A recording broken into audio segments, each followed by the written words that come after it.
ఇరాన్తో చర్చల్లో గొప్ప పురోగతి ఉంది అని అంటూ ఉన్నారు సార్. ఒప్పందానికి చేరువలో ఉన్నాం, తాను చైనా పర్యటనకు వెళ్లేలోపు ఒప్పందం కుదరొచ్చని అంటూ ఉన్నారు. అండ్ ఇంకో వార్నింగ్ కూడా ఇస్తూ ఉన్నారు సార్. అదే సమయంలో హర్మూజ్ ను తెరవకపోతే బాంబుల వర్షం కురిపిస్తాము అని చెప్పేసి. చైనా పర్యటన అంటే 14th and 15th షెడ్యూల్ అయింది సార్ చైనా పర్యటన ట్రంప్ది. సో ట్రంప్ చెప్పింది నమ్మొచ్చా? ఒక వారంలో ఒప్పందం కుదిరే అవకాశం ఏం చెప్తాడు మీకేనా వస్తుంది? ట్రంప్ ఏం చెప్తాడో క్షణానికి ఒక మాట మాట్లాడతాడు. Very unfortunate.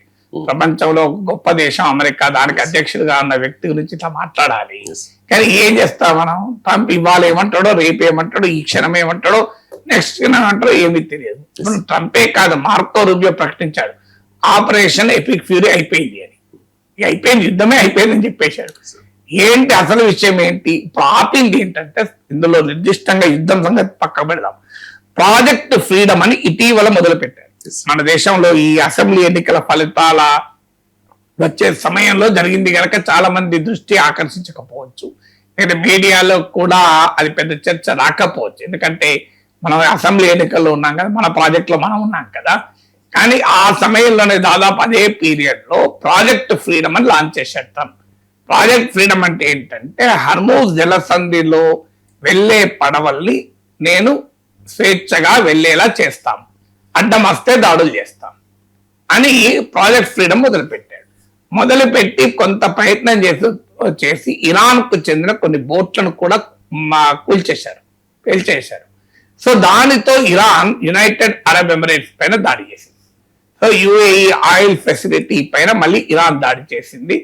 ఈవెన్ అమెరికన్ డిస్ట్రాయర్లను కూడా మేము నాశనం చేశామని ఇరాన్ చెప్పుకుంటోంది, అది మనకు తెలియదు.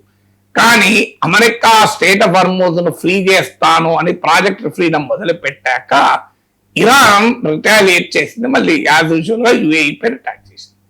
ఇప్పుడు ఆ ప్రాజెక్ట్ ఫ్రీడమ్ ఆపుతున్నట్లు ప్రకటించారు. ఎందుకంటే పాకిస్తాన్ నుంచి, ఇతర దేశాల నుంచి రిక్వెస్ట్ వస్తే ఆపాడని. ఇరాన్ నుంచి కాదు రిక్వెస్ట్ వచ్చింది. ఎందుకు ఆపాడు అంటే క్లియర్ గా అర్థమవుతుంది. సో నిజంగానే ట్రంప్ విజయవంతంగా స్టేట్ ఆఫ్ హర్మూజ్ ను మిలిటరీ మీన్స్ ద్వారా ఫ్రీ చేసి సక్సెస్ఫుల్ గా చేసి ఉంటే ఎందుకు ఆపుతాడు? సక్సెస్ఫుల్ గా చేయలేకపోయాడు కనుకనే పాకిస్తాన్ అండ్ ఇతర దేశాలు అనుకున్నాడు. పాకిస్తాన్ ఏమన్నా తానే అడిగిపించుకుంటాడు, తను చేయాలనుకున్నాడు, పాకిస్తాన్ అడుగుతారు. కానీ రియాలిటీ ఏంటంటే యుఏఈ కూడా అడిగి ఉంటుంది. ఎందుకంటే యుఏఈ పైన ఇరాన్ దాడి చేసింది వెంటనే. సో నువ్వు ఈ ప్రాజెక్ట్ ఫ్రీడమ్ ఇవ్వగానే మా సావుకు వచ్చింది, ఎంకిపల్లి సిబి సావుకు వచ్చింది, సో మాకు సమస్య అయిపోయింది ఇది అని చెప్పి బహుశా యుఏఈ మొరపెట్టుకొని ఉండాలి. అందుకే ప్రాజెక్ట్ ఫ్రీడమ్ ఆపారు. అంటే ప్రాజెక్ట్ ఫ్రీడమ్ ట్రంప్ ఆపడం ట్రంప్ స్ట్రెంత్గా తెలియజేసేది, అమెరికా బలహీనతను తెలియజేస్తుంది, ఇరాన్ కంబ్యాక్ కెపబిలిటీని తెలియజేస్తుంది. అంటే మీరు బల ప్రయోగం ద్వారా స్టేట్ ఆఫ్ హర్మూజ్ ను అమెరికా దిగ్బంధనాన్ని ఆపలేదు అని అర్థమైంది.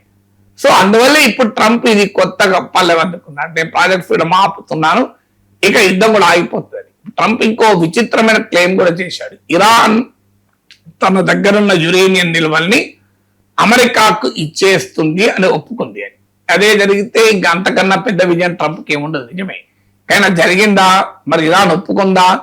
అయితే అణుబాంబు తయారీ ఏదైనా హామీ అది ఎప్పటి నుంచో చెప్తుంది ఇరాన్. ఇవాళ కొత్త చెప్పేది ట్రంప్ చెప్పేది ఏంటి? 2015లో ఒబామా ప్రెసిడెంట్ గా ఉన్నప్పుడు ఏకంగా ఒప్పందమే చేసుకుంది కదా. అది ఇంటర్నేషనల్ అగ్రిమెంట్, పర్మనెంట్ 5 UN లో ఉన్న పర్మనెంట్ 5 members తో కలిసి చేసిన ఒప్పందం కదా. దాని నుంచి 2018లో ట్రంప్ బయటకు వచ్చాడు తప్ప ఇరాన్ ఇప్పుడు కాదు, 11 ఏళ్ల కిందమే మేము అణుబాంబు తయారు చేయం మేము అంటూ NPT పై సంతకం చేసి న్యూక్లియర్ నాన్ ప్రొలిఫరేషన్ ట్రీటీపై IAEA ఇన్స్పెక్షన్ అంగీకరించింది, ఇదంతా చేసింది కదా. ఇప్పుడు కొత్తగా ఇరాన్ నేను అణుబాంబు తయారు చేయని చెప్పింది, అందుకే నేను యుద్ధం ఆపుతున్నా అని ట్రంప్ చెప్తున్నాడు. అసలు యుద్ధం ఆపడానికి అణుబాంబుకు సంబంధమే లేదు. అలాగే మీకు స్టేట్ ఆఫ్ హర్మూజ్ యుద్ధానికి ముందు ఖాళీ ఫ్రీగానే ఉండే కదా, ఇప్పుడు అది ఫ్రీ చేస్తానికి ఒప్పుకుంది, నేను యుద్ధం ఆపుతున్నా. ఇవన్నీ కారణాలు చెప్పి ఏదో ఒక కారణంతో యుద్ధం ఆపాలి. ఇప్పుడు అందుకే లాస్ట్ కి చైనా వెళ్తున్నాడు.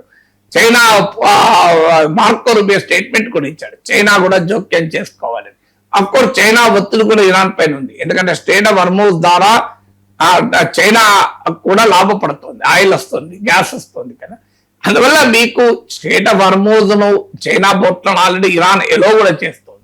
అందువల్ల చైనా ఒత్తిడి కూడా బహుశా రావచ్చు. ఎందుకంటే సీజ్ ఫైర్ అప్పుడు కూడా పాకిస్తాన్ కోరిక మేరకు షబాజ్ షరీఫ్, అసీం మునీర్ల విజ్ఞప్తి మేరకు కాల్పుల విరమణ ప్రకటిస్తున్నాను అన్న ట్రంప్. కానీ ఫాక్స్ టీవీలో అడిగితే ఒప్పుకున్నాడు, చైనా ఉంది దీని వెనకాల, పాకిస్తాన్ కాదు అని ఒప్పుకున్నాడు.